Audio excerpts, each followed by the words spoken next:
Thanks, David. Just move one slide further. So hi, I'm here to talk about the cloud. We've seen some great apps here already. Some mentions about clouds, whether it's from phone, also in the keynote from Luc. I'm actually developing a Windows 8 app myself. It's basically a pretty simple game. And when you're building a game, typically what you have users, and you want to keep track of their scores. You want to have a leaderboard.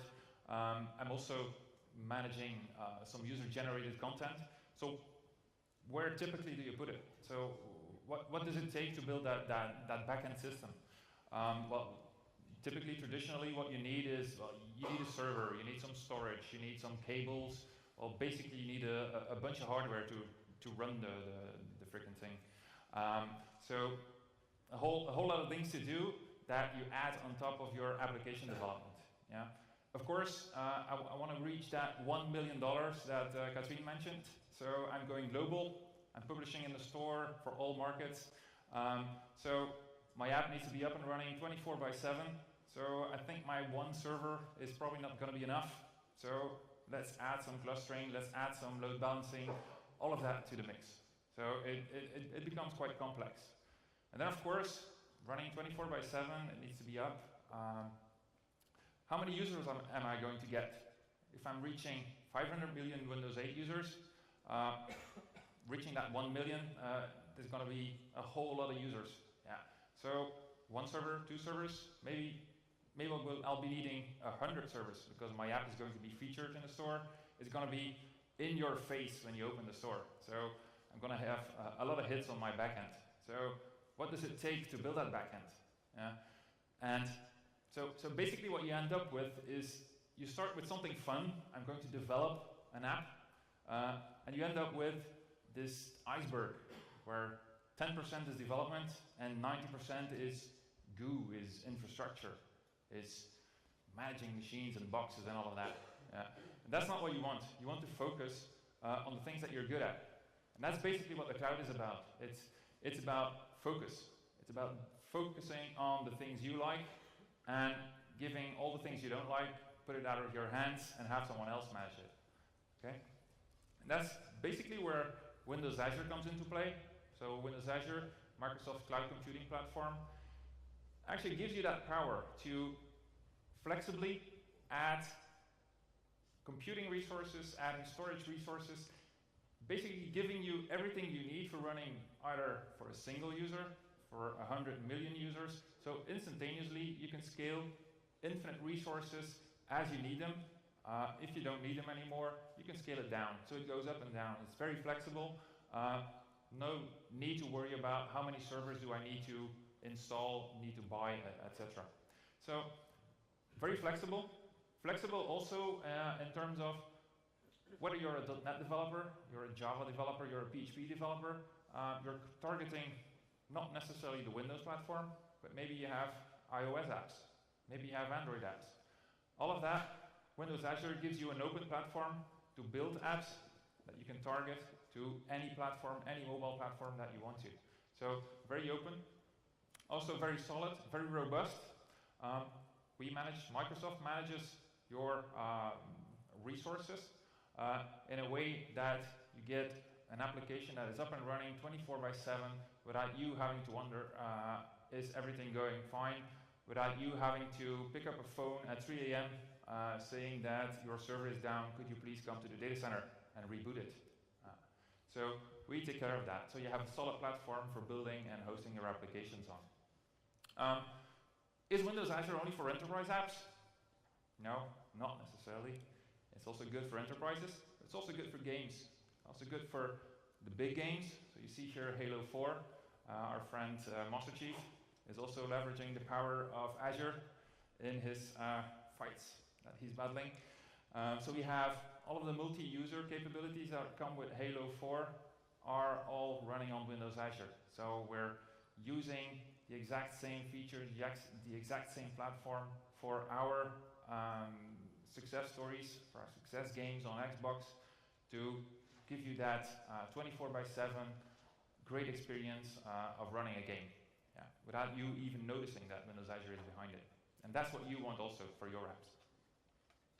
Now, Windows Azure, talking about compute and storage, is a cloud just about getting rid of the iron? So the iron that you have sitting underneath your desk or have sitting in your data center? No, not necessarily that. 90% that sits below the waterline is also about application-specific services, which are not specific to your application. For example, do you want to add Twitter integration? You want your users to authenticate via Twitter to your app. Are you going to write all of the plumbing, all of the specifics of connecting to Twitter, dealing with the API of Twitter? That may change just overnight. You're not going to do that. You're not preferably going to do that. That's why Windows Azure and the platform gives you a set of application building blocks. So blocks that you can use at your will to make your application richer, to extend your application so that basically you give more features, more functionality to your app without you having to deal with all of the plumbing, all of the underlying technical specifics of implementing those features. Yeah. So one of the things I want to show you now in a quick demo, once I've unlocked my machine, is Azure Mobile Services. So here you've seen a lot of Windows 8 apps, mobile apps for Windows Phone 8. And one of the key features now that came with Windows Azure is Windows Azure Mobile Services. Let me switch to desktop. Switch to the Kangaroo. One of the key features of Windows Azure Mobile Services is that it allows you to build a Windows 8 app, have a backend service running on Windows Azure, all of that by writing zero code on the backend.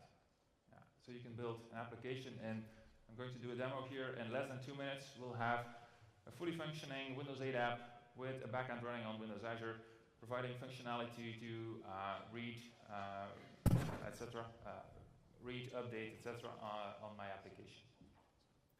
And if we have time, we can still add Twitter integration also. Yeah. Okay, so everything starts the cloud, of course, in a browser. We want zero footprint when connecting to the cloud, so we start our browser, go to the Windows Azure Management Portal, and we just say new compute mobile service create. There we go. Let's call it Win App Day. We'll create a new SQL database, which has a name. We'll just host it here. We just have to provide a password.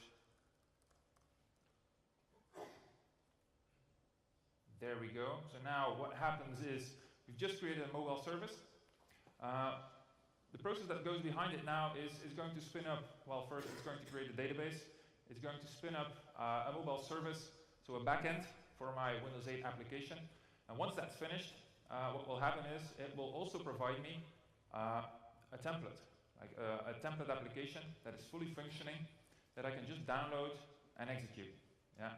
And the cool thing is, Azure Mobile Services is not only for Windows applications, so Windows 8 or Windows Phone, but it also allows you to build iOS apps. Yeah. So what you see here, we have our mobile service running, so definitely in less than 2 minutes. And what you see here, you can choose your platform. Yeah. Either it's a Windows Store app, Windows Phone, or iOS. Let's go for the Windows Store. And then you can create a new Windows Store app, which we're going to do now. Just a sample application, so I'm going to create like a to-do item table. So the application that we're building here is just a task manager application. We're just going to add to-do items and manage them.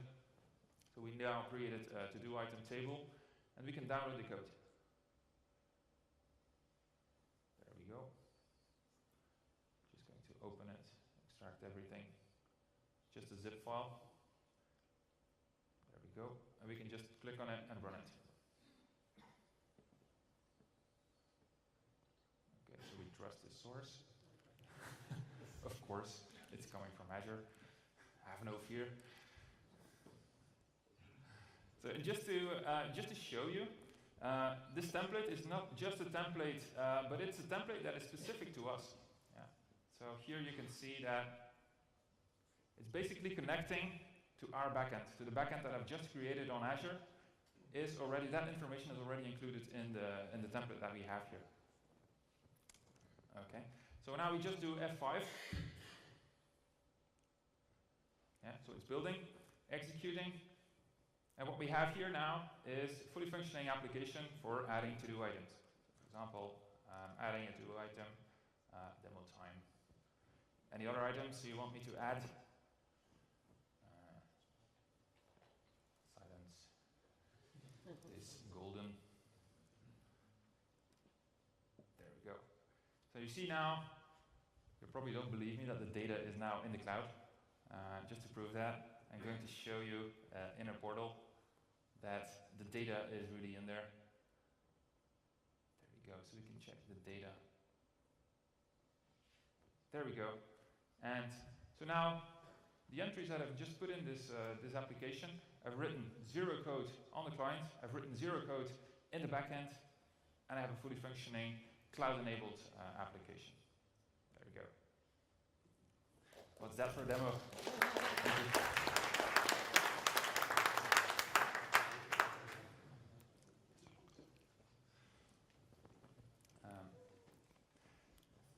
Just going to switch over now to the slides. There we go. So I think now that gives you some idea of the power of Windows Azure, of a cloud platform, where we've kind of reduced the 80% that was below the waterline, and we have 100% of coding. We don't even have coding right now. Yeah, so that's what the power of the cloud can bring you. Yeah. Now, illustrating, we have a number of apps that are now in the store that we launched on the 26th, already have this cloud enablement. I'd like to introduce you to Gilles van Mol from Twipe.